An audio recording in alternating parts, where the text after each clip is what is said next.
ಇನ್ನು ಚೇತರಿಸ್ಕೊತಾ ಇದ್ದಾರೆ. ಬಟ್ ನನ್ನ ಅಭಿಪ್ರಾಯದಲ್ಲಿ ಅವರು ನಾಡಿನ ಜನತೆಯ ಒಂದು ಸಮಸ್ಯೆಗಳಿಗೆ ಧ್ವನಿ ಎತ್ತಲಿಕ್ಕೆ ಇನ್ನೂ ನಮ್ಮ ಜೊತೆಲಿ ಇರ್ತಾರೆ ಅಂತಕ್ಕಂಥ ದೇವರು ಅವರಿಗೆ ಆಯುಷ್ ಕೊಡ್ತಾರೆ ಅಂತಕ್ಕಂಥ ಒಂದು ದೇವ್ರ ಮೇಲೆ ನಂಬಿಕೆ ಇದೆ. ಸರ್, ಈಗ ಈ RSS ಸಂಘಟನೆ ಈ ಸರ್ಕಾರಕ್ಕೆ ಜನಗಳ ಸಮಸ್ಯೆಗಳ ಬಗ್ಗೆ ಚಿಂತೆ ಇಲ್ಲ. ನಿನ್ನೆ ದಿನ ನಮ್ಮ ಮುಖ್ಯಮಂತ್ರಿಗಳ ಭಾಷಣ ನೋಡಿದೆ. ಇದೆಲ್ಲಿ ನಮ್ಮ ಉನ್ನತ ಇವತ್ತಿನ ನ್ಯೂಸ್ ಪೇಪರ್ ತಗೊಳ್ಳಕ್ಕೆ ನನ್ನ ಭಾಷಣದಲ್ಲಿ ಹೇಳಿದ್ದಾರೆ, 6ನೇ ತರಗತಿಯಿಂದ ಈ ಆರ್ಟಿಫಿಷಿಯಲ್ ಇಂಟೆಲಿಜೆನ್ಸ್ಗೆ ಕಲಿಸ್ತಕ್ಕಂಥದ್ದಕ್ಕೆ ಒತ್ತು ಕೊಡ್ತಾರಂತೆ. ಆರ್ಟಿಫಿಷಿಯಲ್ ಇಂಟೆಲಿಜೆನ್ಸ್ಗೆ 6ನೇ ತರಗತಿಯಿಂದ. ಇವತ್ತು ನಾನು ಗೃಹ ಸಚಿವರಿಗೆ ಕೇಳಿದ್ದೀನಿ, ನಿಮ್ಮ ಜಿಲ್ಲೆನಲ್ಲಿ ಇವತ್ತಿನ ಈ ಭಾಗದ ಮಕ್ಕಳ ಒಂದು ಶಿಕ್ಷಣಕ್ಕೆ ಎಷ್ಟು ಮಟ್ಟಿಗೆ ಒತ್ತು ಕೊಟ್ಟಿದ್ದೀರಿ? ಕಲ್ಯಾಣ ಕರ್ನಾಟಕದ ಹೆಸರಿನಲ್ಲಿ ಒಂದು ಅಭಿವೃದ್ಧಿ ನಿಗಮವನ್ನು ಮಾಡ್ಕೊಂಡಿದ್ದೀರಿ. ಆ ಅಭಿವೃದ್ಧಿ ನಿಗಮದಿಂದ ಎಷ್ಟರ ಮಟ್ಟಿಗೆ ಈ ಭಾಗದ ಮಕ್ಕಳ ಒಂದು ಬದುಕಿಗೆ ನಿಮ್ಮ ಕಾರ್ಯಕ್ರಮ ಇದೆ ಅನ್ನೋದಕ್ಕೆ ಇವತ್ತು ಮುಖಪುಟದಲ್ಲೇ ಒಂದು ಪ್ರಮುಖ ಪತ್ರಿಕೆಗಳಲ್ಲಿ ಶಾಲೆಗಳ ಪರಿಸ್ಥಿತಿ ಹೇಗಿದೆ ಅಂತಕ್ಕಂಥದ್ದನ್ನು ಒಂದು ದೊಡ್ಡ ಆರ್ಟಿಕಲ್ಗಳೇ ಇದೆ.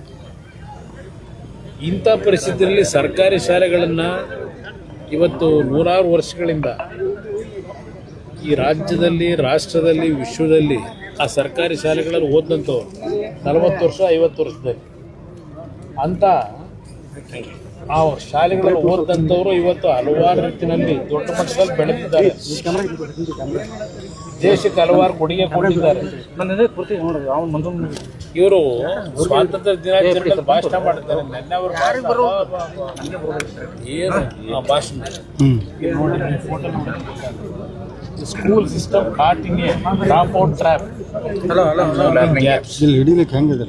ಕಲಬುರಗಿ ಫೋಟೋ ಇದು.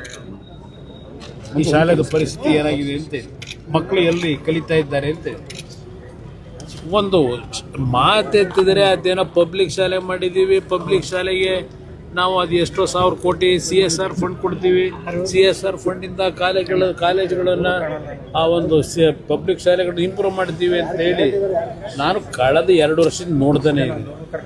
ಕಳೆದ 3 ವರ್ಷದಲ್ಲಿ ಪ್ರತಿ ವರ್ಷ 15,000 ಟೀಚರ್ಗಳನ್ನ ನೇಮಕ ಮಾಡ್ತೀವಿ, 15,000 ಶಿಕ್ಷಕರನ್ನ ನೇಮಕ ಮಾಡ್ತೀವಿ.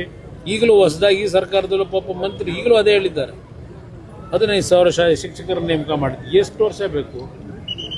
ಏನಿದೆ ಪರಿಸ್ಥಿತಿಗಳು? ಇವತ್ತು RSS ಬಗ್ಗೆ ನಂತರ ಚರ್ಚೆ ಮಾಡೋಣ. ಈ ಬಿಲ್ ತರೋದು ಅವೆಲ್ಲ ನೋಡೋಣ. ಮೊದಲು ಜನಗಳ ಪರಿಸ್ಥಿತಿ ಏನಿದೆ? ಇವತ್ತು ರಾಯಚೂರು, ಕಲಬುರಗಿ, ಯಾದಗಿರಿ ಮನೆಗಳಿಗೆ ಬೀಗ ಹಾಕೊಂಡು ಇವತ್ತು ಗುಳೆ ಹೊರಟವ್ರೆ. ಅವ್ರ ಪರಿಸ್ಥಿತಿ ಬಗ್ಗೆ ನೀವು ಚಿಂತೆ ಮಾಡಬೇಕು. ಸರ್ಕಾರದಲ್ಲಿ ಯಾವುದ್ರ ಬಗ್ಗೆ ಚರ್ಚೆ ಮಾಡಬೇಕು?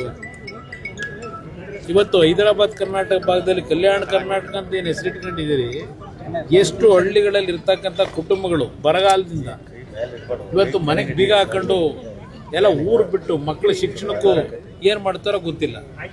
ಇವತ್ತು ಇಂಥ ಪರಿಸ್ಥಿತಿಯಲ್ಲಿ ಇರ್ತಕ್ಕಂಥದ್ದು ಏನೋ ಹೊಸ ಮಂತ್ರಿಗಳ ಮಂತ್ರಿಮಂಡನೆ ಆದಮೇಲೆ ಇದು ಬರಗಾಲ ವೀಕ್ಷಣೆ ಕಳಿಸೋರಂತೆ. ಹೋದ್ರು, ಯಾವುದೋ ಒಂದು ಹೊಲದಲ್ಲಿ ನಿಂತ್ಕೊಂಡ್ರು, ಒಂದು ಫೋಟೋ ತೆಗೆಸ್ಕೊಂಡ್ರು, ಪತ್ರಿಕೆಗೆ ಫೋಟೋ ಹಾಕ್ಸ್ಕೊಂಡ್ರು. ಇದು ಬಿಟ್ಟರೆ ಏನು ಮಾಡಿದ್ದೀರಿ? ಇವತ್ತು